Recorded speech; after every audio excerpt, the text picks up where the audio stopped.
Buenas noches, amigos, seguidores de Aula Hoy. Bienvenidos a un acto más de nuestro foro de cultura del periódico Hoy, de la Fundación Vocento, como ustedes conocen, que en esta ocasión tiene como invitado a un personaje que es de la casa, nuestro entrañable colega Antonio Bueno, que es el coordinador del Aula Hoy en Cáceres, el dinamizador y el impulsor del Aula Hoy en Cáceres, que viene con ocasión de su última obra, que tiene por una parte el valor de ser un magnífico texto sobre Cáceres y por otra parte tiene el valor de ser una actuación más en la intención que subyace en Aula Hoy desde el principio, que es, en la medida de lo posible, tratar con mucha proximidad todo lo referente a nuestro vecino Portugal y todo lo referente a nuestro vecino y hermano también como Portugal, Cáceres.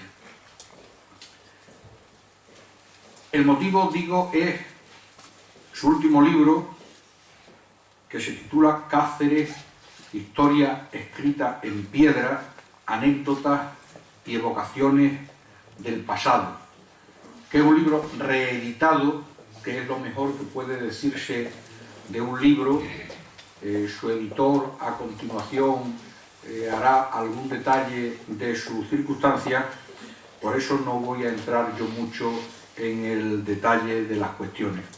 Lo que sí me gustaría entrar, y también con la brevedad que una presentación exige, es en respaldar la autoridad de quien esta noche ocupa nuestra tribuna y las razones de que haya escrito ese libro y esté invitado en este aula de la que es parte. Como en todas las cosas, como las leyes que tienen su letra y tienen su espíritu, los personajes y las presentaciones también tienen su letra y tienen su espíritu.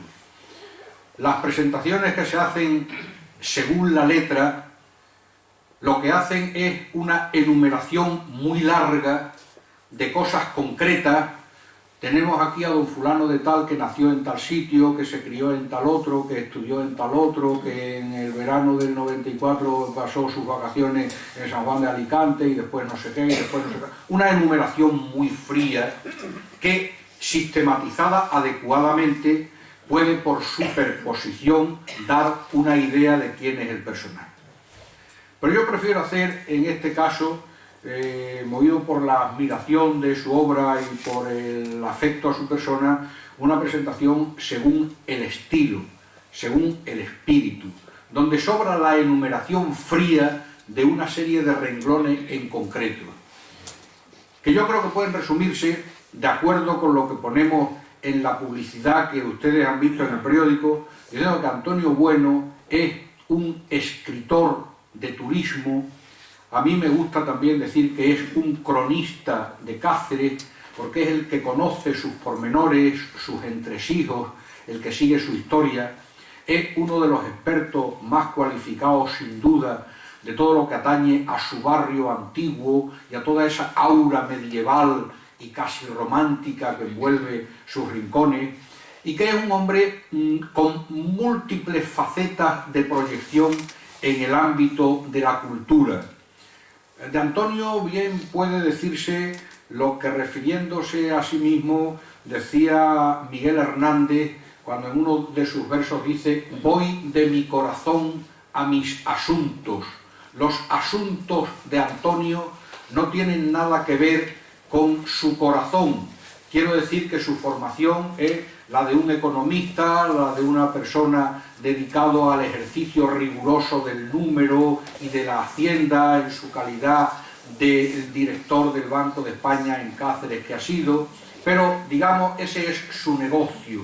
Su ocio es la cultura, y en la cultura ha hecho y sigue haciendo de todo.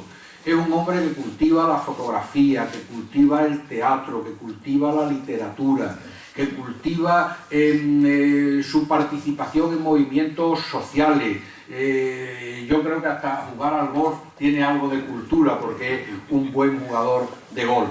Y sobre todo es un hombre, yo en esta ocasión no sé cómo interpretar aquello del verso de Calderón, de que no adorna el vestido al pecho, que el pecho adorna al vestido. Yo no sé si Antonio es el que hace bueno a su apellido, o su apellido es el que hace bueno a Antonio, pero en realidad es un Antonio bueno. De manera que estas son las armas, estos son los poderes del autor del libro que se va a presentar y del que se va a hablar esta noche, que tienen ustedes ahí. Para hablar, bueno, decía que lo mejor que le puede ocurrir a un libro es que sea reeditado. La primera edición de este libro fue una edición institucional, la hizo la Asamblea de Extremadura el año 2007 como regalo de protocolo y de representación, y prueba de que el libro tuvo un gran atractivo es que inmediatamente se agotó la edición.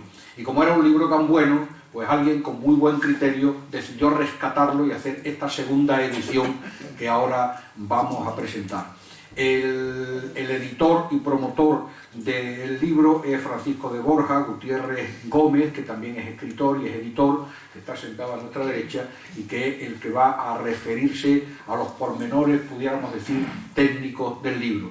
De verdad que sin más, agradeciendo muchísimo a los dos, a Francisco de Borja que haya hecho el libro materialmente, y a Antonio que lo haya escrito, que lo haya dispuesto para ser reeditado y que haya tenido la gentileza de venir a presentárnoslo a Badajoz, y a ustedes por su presencia, pues le cedemos la palabra a Francisco de Borja para que nos hable del libro. Muchas gracias.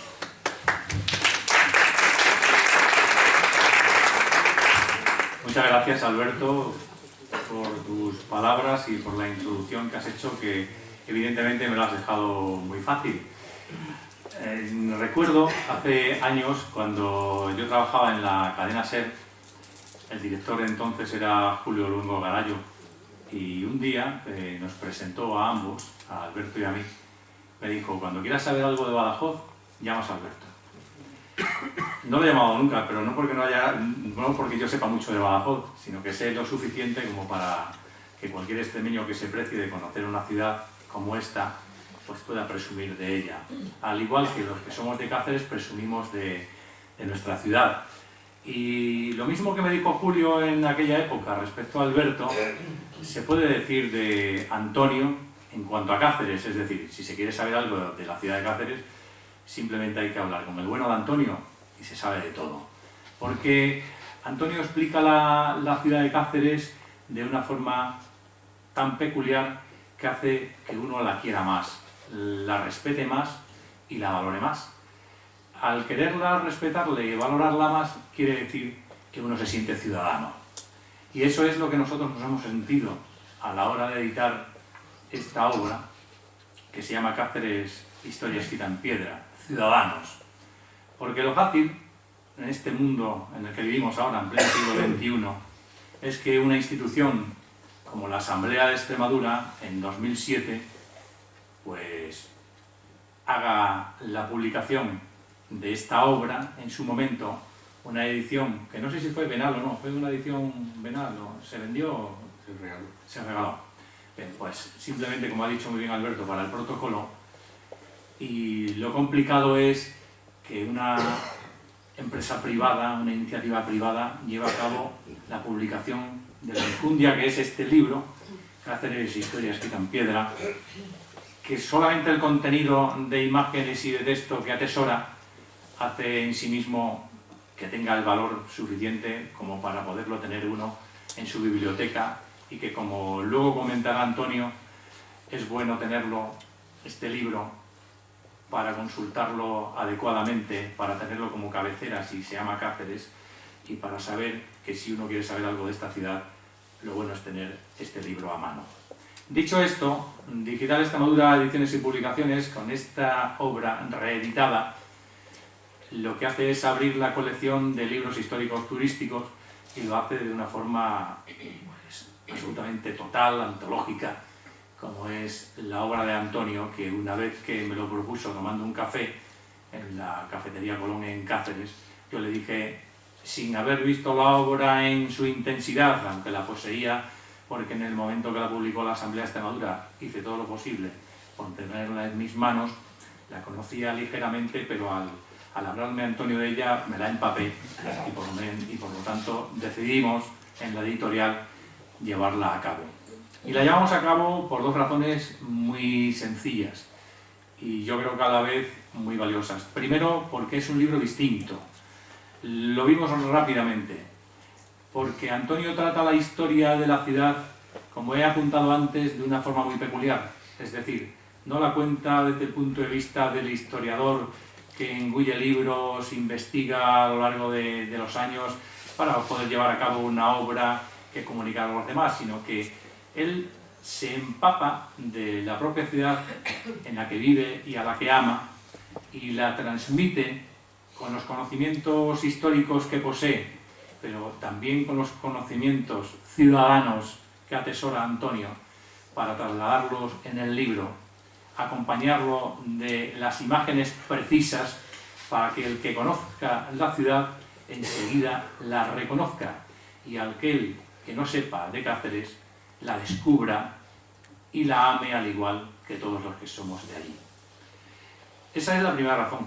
La segunda, porque consideramos que una obra capital como es Cáceres, historia escrita en piedra, que se quedara en el baúl de los recuerdos por una parte, que la tuvieran en su poder foráneos o nativos que no le dieran el valor suficiente a la misma, porque tenían una edición muy bonita y muy decorativa en las estanterías, nos producía un tanto de dolor. Nuestra decisión fue hacer un libro coral desde el punto de vista participativo, de diseño, grafismo, edición, imprenta y sobre todo la figura señera y representativa de la obra, que es el autor Antonio Bueno Flores. Este libro coral, en su reedición, que en nada tiene que ver con la primera, y no porque la primera se quedara falta de contenido, sino porque está adecuado a los tiempos que vivimos y llega mucho más porque Antonio ha pergeñado esta segunda edición, que decimos segunda porque estoy convencido que habrá una tercera y una cuarta, la tirada es la misma, de 1000 ejemplares, con el objetivo de que llegue al mayor número de personas. Y eso lo tenemos diseñado de tal forma que, independientemente de la presentación que hicimos ayer, gracias a Aula Hoy, que nos permite estar hoy aquí, en este lugar que a nosotros nos produce placer por el lugar que es y la sociedad que la representa, es el segundo lugar, el segundo sitio de una serie de visitas que vamos a hacer a determinados hogares, casas de Extremadura, de España y de cualquier lugar que se nos llame para que esta obra se conozca. Independientemente de ello, tendrá lo que es el círculo habitual, el desarrollo habitual que hay en cualquier libro, en cualquier obra que se precie de una editorial privada y que es la venta al público en las librerías. Hoy, por cierto, por ser la presentación en Badajoz, hemos hecho un precio especial por si alguien quiere adquirirla al finalizar la conferencia de Antonio, y se podrá adquirir no solamente en las librerías de Cáceres, sino también en las de la mayoría de las librerías de la región extremeña, al igual que se pueda encontrar pues, en los circuitos habituales de los grandes trus de libros, como pueda ser el Corte Inglés, ENNAR, la Casa del Libro, Catalonia, etcétera, etcétera. Con ello ya concluimos. Les damos las gracias a ustedes por estar aquí con nosotros. La verdad que el poder de convocatoria de Aula Hoy no nos sorprende, sino que nos confirma que tiene el tirón gracias a la organización en Cáceres de Antonio y aquí de Alberto, se puede constatar hoy, y porque aquel pacense que esté aquí hoy, supongo que le agradará saber cosas de Cáceres a través de la persona más genuina que se puedan encontrar ustedes en la vida para saber de nuestra ciudad, que es Antonio Bueno. Muchas gracias.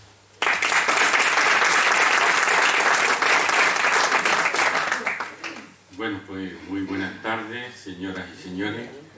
En primer lugar, pues obligado, como ha hecho Paco también, a agradecer la numerosa asistencia, en la que, además de los habituales del aula, que ya me ha presentado algunos Alberto, pues veo paisanos de Cáceres y también alumnos de la Universidad de los Mayores, con los que tengo relación a través de la Asociación de Amigos del Centro de Cirugía de Mínima Invasión de Cáceres. A todos muy agradecidos.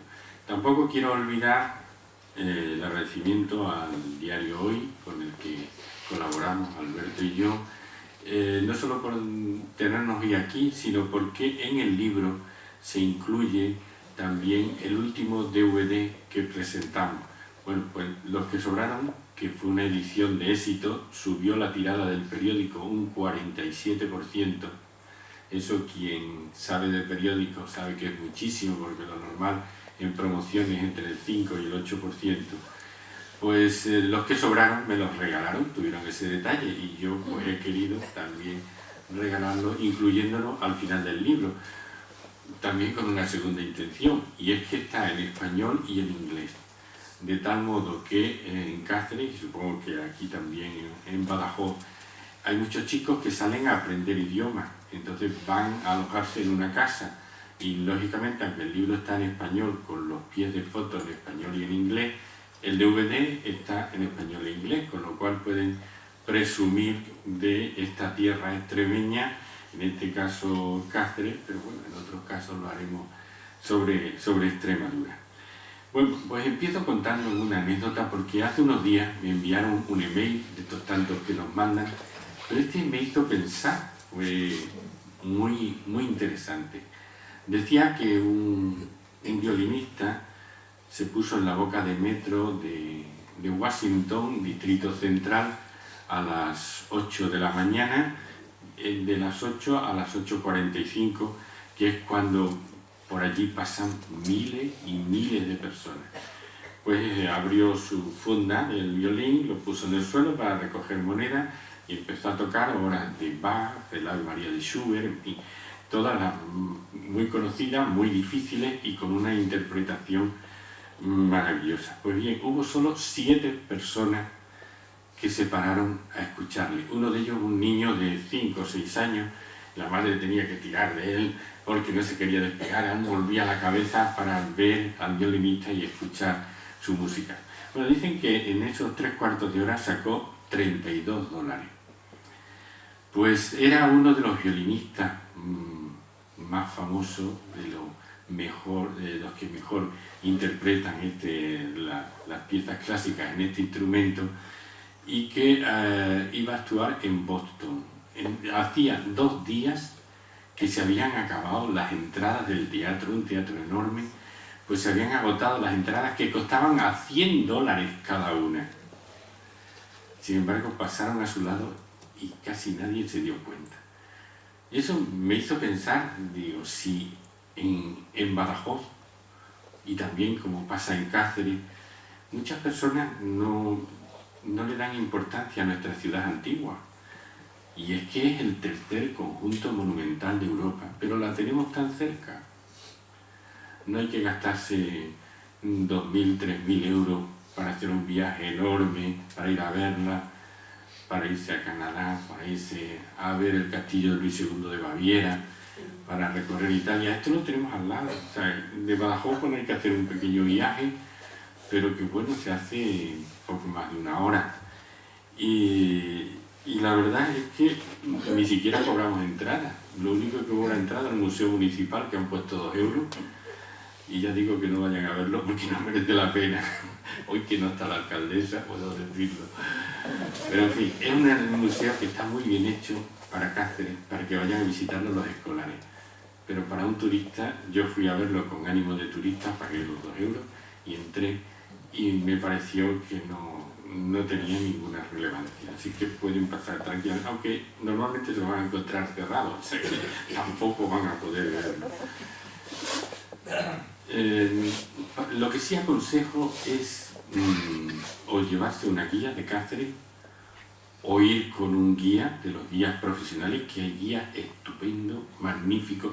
Espero que no tengan la mala suerte de que les toque el celutrio que hay allí, porque como en todas partes hay uno que destaca por lo malo que es.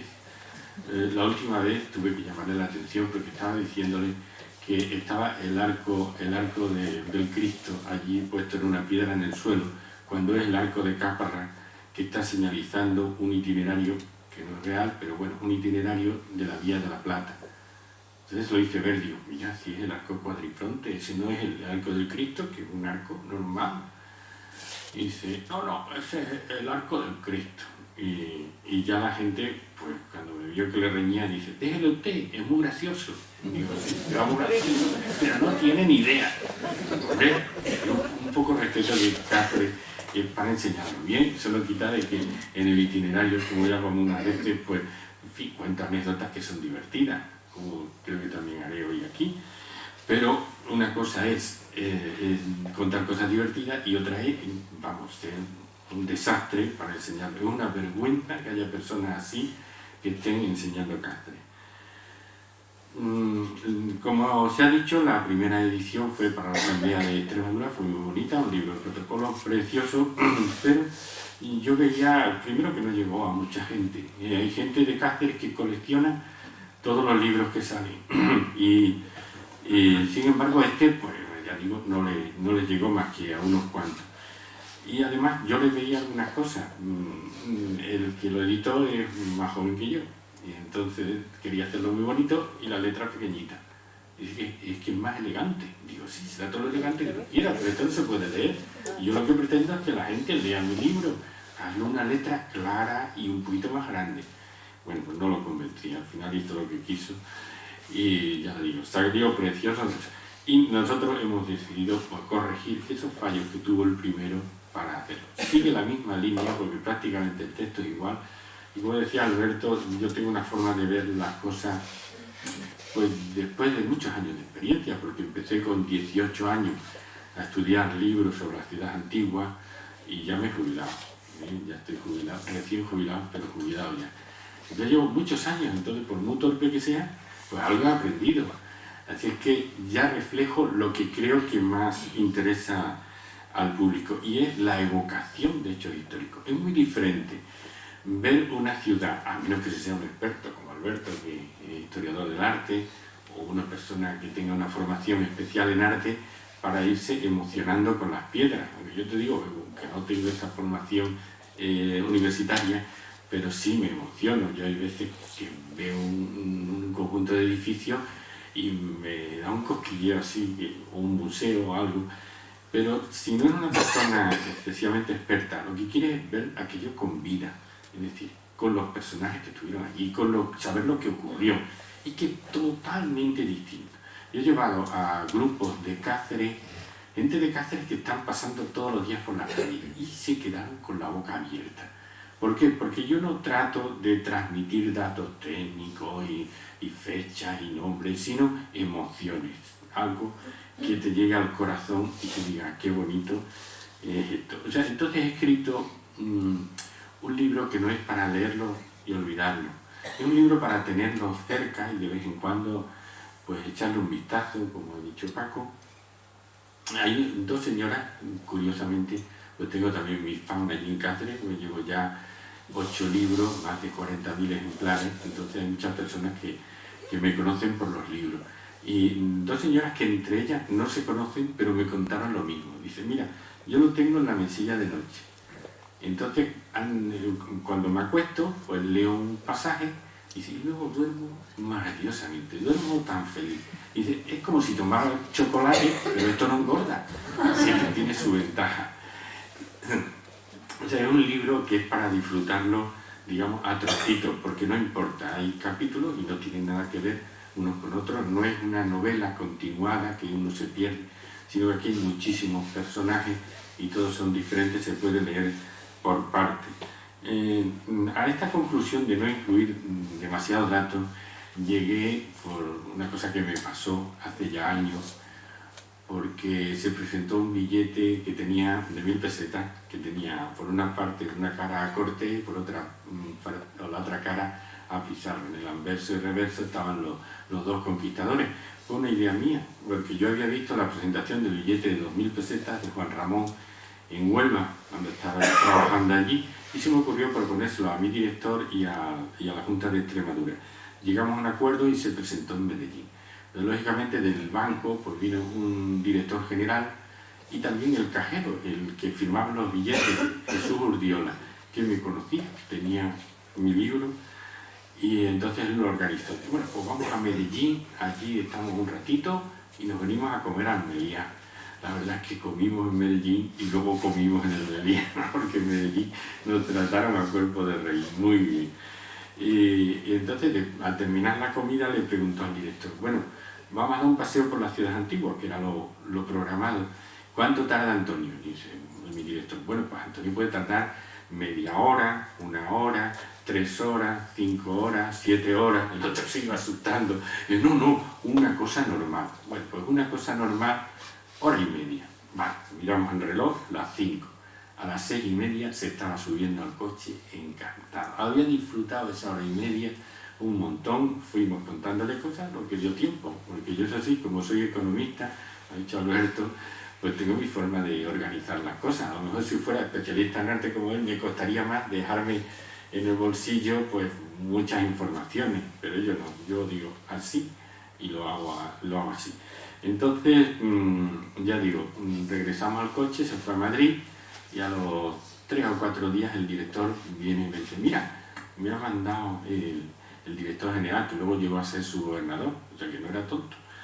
Dice, me ha mandado una tarjeta de agradecimiento y me dice, he pasado un día maravilloso en Badajoz. Digo, toma ya que. O sea, que después de estarle explicando 1h30, datos y cosas y nombres, no se ha enterado ni de en qué ciudad ha estado. Y dije, fuera, porque la verdad es que se fue emocionadísimo. Dice, lo ha pasado fenomenal. Pero vamos a olvidarnos de datos, porque es verdad, nosotros lo podemos comprobar cuando hacemos una visita y empiezan a decir, no, esto del siglo XVI fue no sé qué, hizo no sé cuánto, nació en 1500, no sé cuánto. Llega un momento en que nos pasa como al amigo ese, un profesor de universidad, que le dice, vente conmigo que vamos a ver el Museo de los Impresionistas en París. Y entonces llegan a la puerta y dicen, uy, no me he acordado de preguntarte, ¿a ti te gusta la pintura? Dice, sí, pero mira, más de 2 botes me empalaga. O sea que hay que dar los datos precisos, pero sobre todo suscitar emociones, ¿no? Y eso es lo que quiero yo también con esta conferencia. Voy a suprimir todos los datos que pueda, pero sí voy a incorporar una cosa que me gusta, es un trabajo que voy haciendo en pequeña dosis, pues voy metiendo textos que son un poco para especialistas, son textos antiguos, pero quiero que todo el mundo se acostumbre de vez en cuando, sin que sean más de 2 botes, pues que vayan conociendo los textos tal como se escribieron, no con la traducción actual. Entonces vamos a hacer un recorrido con las fotografías del libro. No están todas, pero sí casi todas. Y la verdad estamos muy contentos del resultado. Ayer las vimos proyectadas en Cáceres, en una pantalla de cine enorme, y sin embargo tenían una calidad extraordinaria. Se va a ver que no han perdido nitidez. Le hemos puesto también una musiquita de fondo, algo medieval, casi árabe, en fin, que lo hemos procurado para que, según voy yo hablando, pues van a ir pasando las imágenes. Yo procuraré adaptarme, aunque no siempre puede ser igual, porque claro, yo he elegido 3 o 4 anécdotas, o 4 historias, o 5, no sé, y las diapositivas pues van haciendo un recorrido. Es decir, empezamos por la Plaza Mayor y van pasando. Yo trataré de adaptarme, sobre todo aquí en Badajoz, que se puede conocer menos, pues me iré refiriendo a las fotos sin entrar tanto en detalle de lo que son las historias, aunque como digo, es la parte fundamental, que es contar historias que de algún modo nos gusten, nos llamen la atención. Bueno, pues entonces vamos a pasar.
Bueno, esa es una vista aérea que me ha cedido un amigo que pilota ultraligero, se ve como la estructura de Cáceres. Vamos a empezar el recorrido por la Plaza Mayor, que fue un rectángulo, bueno, sigue siendo un rectángulo de unos 6.000 metros cuadrados. En el siglo XV era un terraplén descendente desde la Puerta Nueva hasta el Río Verde, que en 1573 fue allanado para celebrar diversas actividades sociales. Fue Plaza de la Feria, que entonces duraba un mes, menuda feria, desde mediados de abril a mediados de mayo. Y había una serie de privilegios, se podían hacer unas transacciones, en fin, las autoridades eran un poco más comprensivas, con lo que se avivaban un poco y cosas así, ¿no?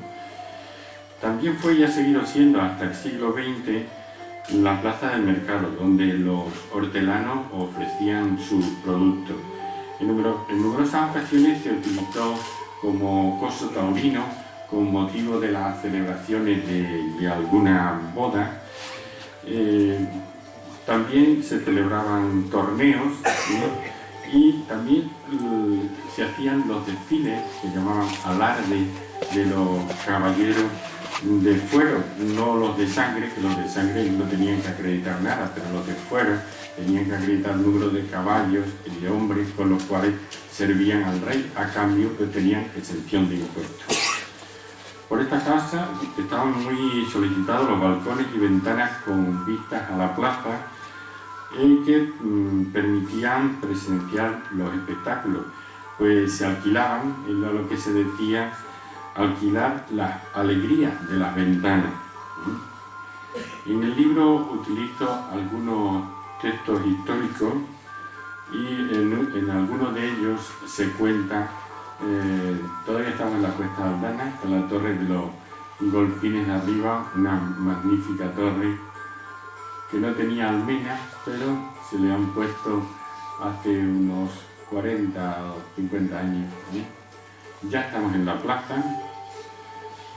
y voy a contar ese texto antiguo que disponía cómo tenía que estar la plaza. Además que hay algunas similitudes con la situación que hoy se pretende tener. Dice que por cuanto la plaza hasta hoy en día se ocupaba con mercerías y otras cosas que traían a la feria, de lo cual resultaba confusión e desorden e poca limpieza.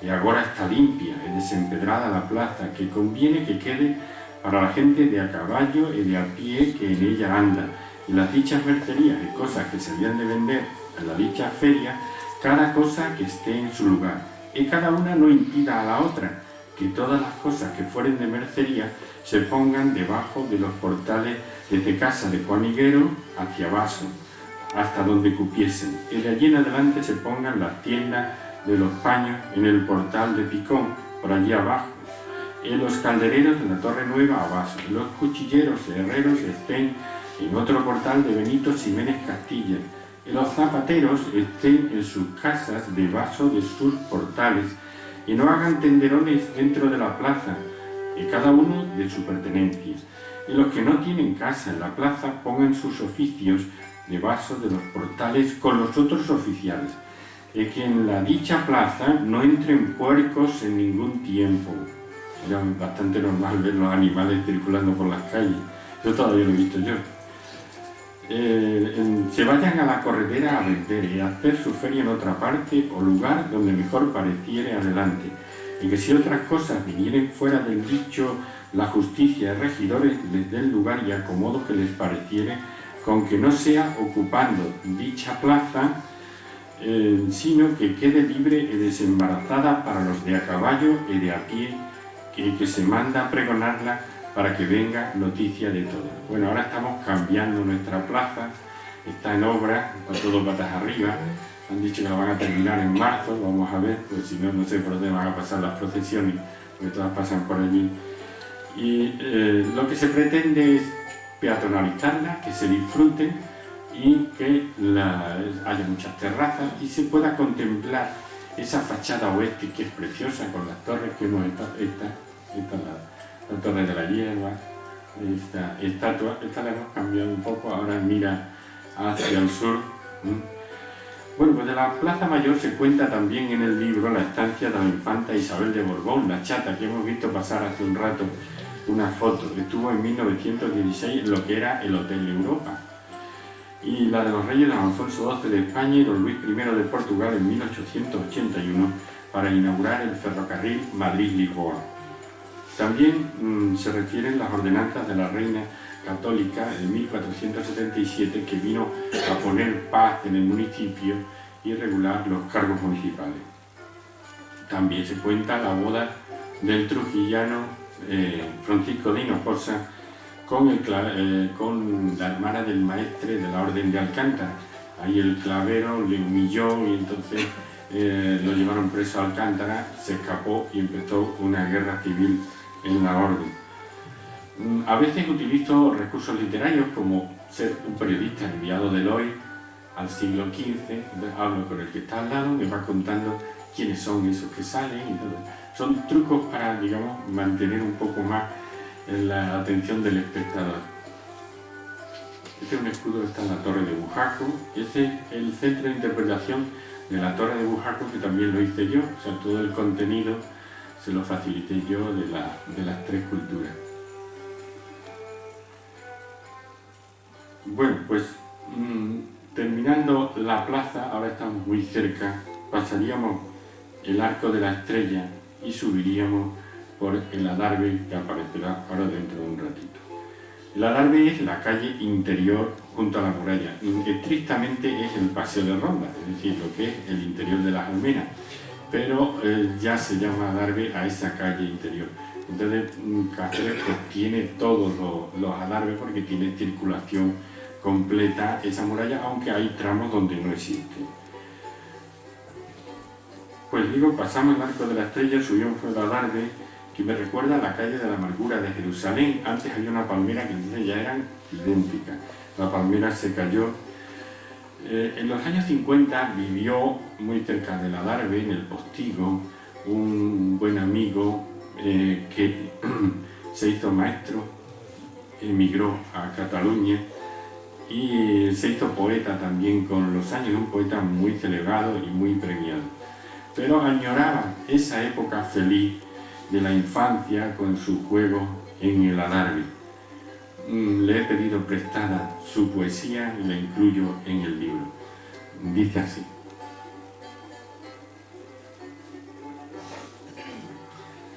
Pino cauce, el adarve serpentea por entre el murallón y el caserío.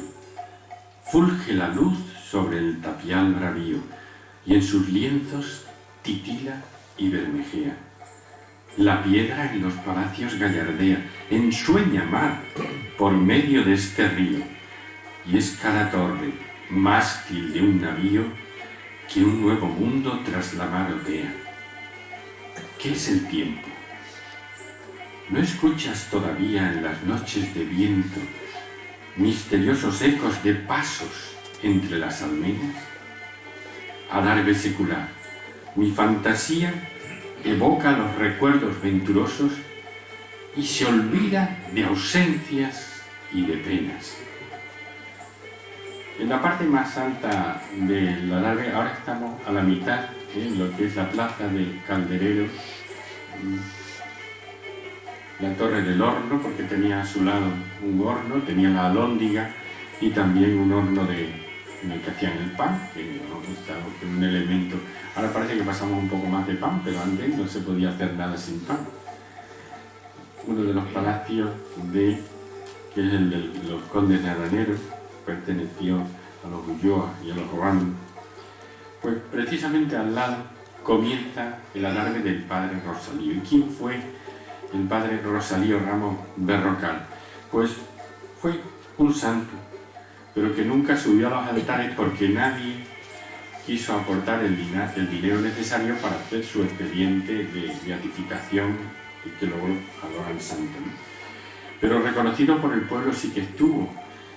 Y para contar su vida, pues en lugar de hacerlo a la manera habitual, pues utilizó como si fuera la página de necrológica de un periódico. Y voy diciendo, hoy, 31 de diciembre de 1762, nos enteramos de una triste noticia. Ayer falleció santamente, en la más estricta pobreza, tal como había vivido el padre Rosalío Ramos Berrocal a los 52 años de edad, rodeado de sus amigos más íntimos, después de recibir los santos sacramentos. A las 2:30 de la tarde entregó su alma al Señor en la habitación que existe en el acceso a la Torre de San Mateo, en la que con permiso del párroco pasaba la noche en un austero camastro. Murió con el rostro sereno, reflejando la paz que poseen quienes fallecen en gracia de Dios. Fue muy duro aquel invierno, su cuerpo frágil, tan escuálido, flaco, seco y menguado de tanto ayuno y penitencia, no pudo resistir ni el frío ni los envites de la peste que había contraído al cuidar a los soldados enfermos. Cuento un poco ahora también todo lo que es su vida, que había nacido en 1720, a principios del siglo XVIII, una familia que no carecía de lo necesario, pero tampoco era una familia rica.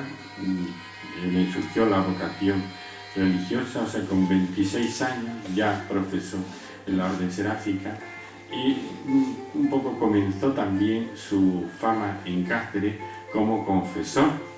Parece ser que tenía una cola enorme porque sabía orientar muy bien a las personas en todas las cuestiones de fe y bueno, sabemos que antes también se consultaban en todas las cuestiones personales que agobiaban a las personas.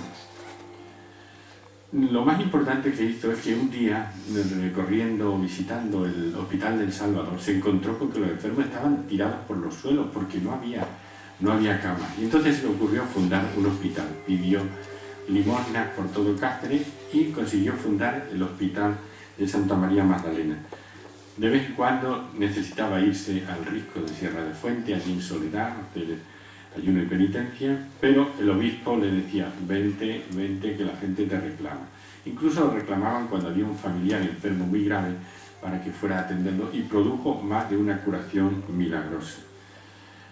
Pero las tropas francesas lo expulsaron de su hospital porque había peste y entonces tuvo que irse a San Mateo y allí en la torre, yo me acuerdo muchas veces porque cantamos en el coro y justamente al lado está esa habitación en la que murió el padre Rosalío. Bueno, esto que están viendo es muy difícil de ver porque está en el interior de un convento de clausura, el de las Jerónimas en Cáceres. Es una colección de escudos en azulejos que es única en Extremadura.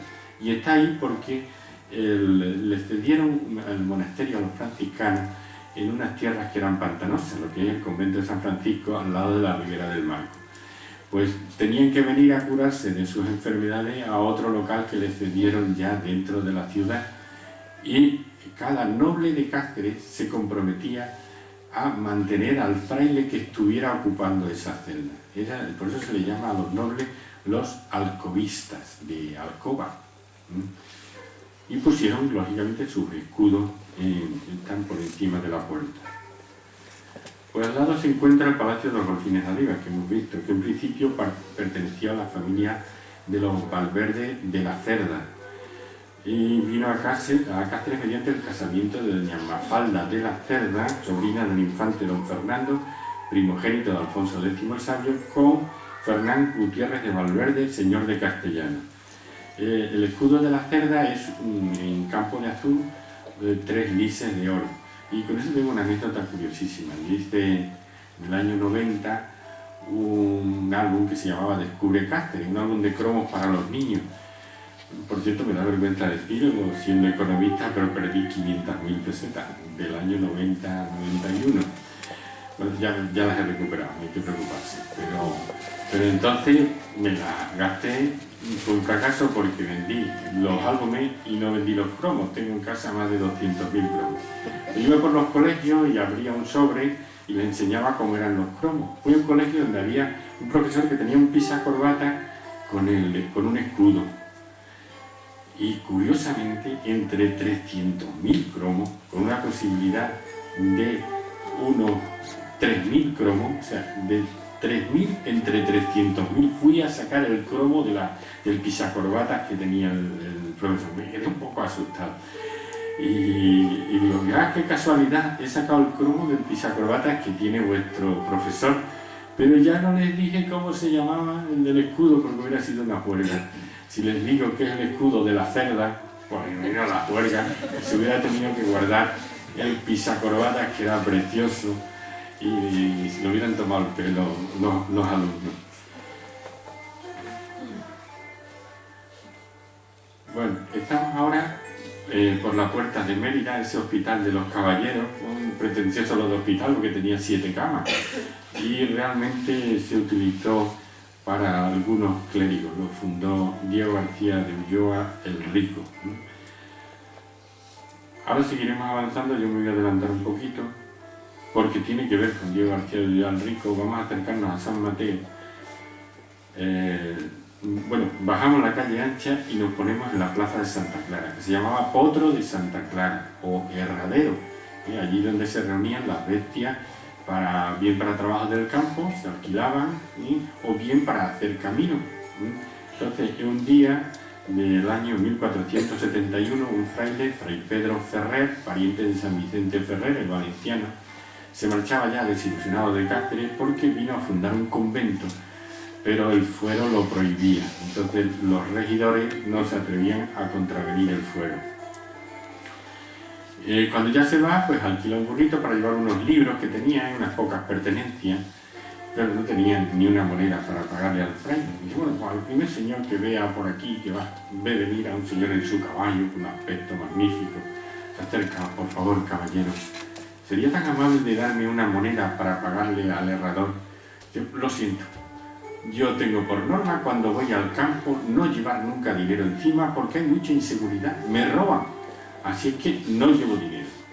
Dice, por favor, un caballero de su porte no va a tener dinero. Dice, ay, por favor, me ofendéis, padre, es que estáis dudando de mi palabra. Dice, no quiero ofenderle, pero seguro que tiene alguna moneda, mírense en su faltriquera, que seguro que tiene algo. El hombre ya, para que lo dejara en paz, porque era un pesado fraile, y pues verá, se metió la mano y dice, nada, tocó y sacó una moneda de oro. Madre mía, que a Diego García de Ulloa, al que apodaban el Rico, pues le apareciera una moneda de oro que él no sabía que la tenía. Bueno, se tiró del caballo, le besó los pies al fraile, y empezó, milagro, milagro, este fraile es milagroso. Y ya pues se interesó por el motivo de su visita y que se iba desilusionado. Y le dijo, no se preocupe, yo le voy a ceder unos terrenos, tengo unas viñas por aquí, precisamente donde voy ahora, yo lo hablo en el municipio, tengo mucha influencia, soy regidor, y entonces pues esto lo vamos a solucionar. Y le solucionó y le dio esas tierras, como digo, pantanosas, de las que luego allí pillaban el paludismo, las tercianas, todas las enfermedades que transmiten los mosquitos, pues las pillaban allí y tuvieron luego que cederle otros locales dentro de la ciudad. Bueno, pues si de Santa Clara volvemos allá al interior, pues hay un colegio mayor universitario que está dedicado a Francisco de Sande. ¿Y por qué a Francisco de Sande? Pues porque fue una persona dedicada a la administración de justicia que lo nombraron también, primero fue oidor de México, es decir, magistrado, pero luego lo nombraron gobernador y capitán general de Filipinas. Y entonces pues fundó allí el capitán Pedro de Chávez, para agradar al gobernador, Nueva Cáceres, que es una ciudad que sigue existiendo, tiene más de 150.000 habitantes. Yo he intentado comunicarme con ellos, pero ya hablan en inglés, o sea que ya no me han contestado. Entonces este señor era muy duro en la administración de justicia. Él se llamaba Sande, pero en vez de llamarle doctor Sande, le llamaban doctor Sangre, O sea que, ojito con él. Por el callejón de San Pablo subimos a San Mateo, hemos estado viendo ahora la Casa de las Cigüeñas, donde nació Fray Nicolás de Obando, un personaje quizás el más importante de todos los que hemos tenido en Cáceres, puesto que lo nombraron gobernador de la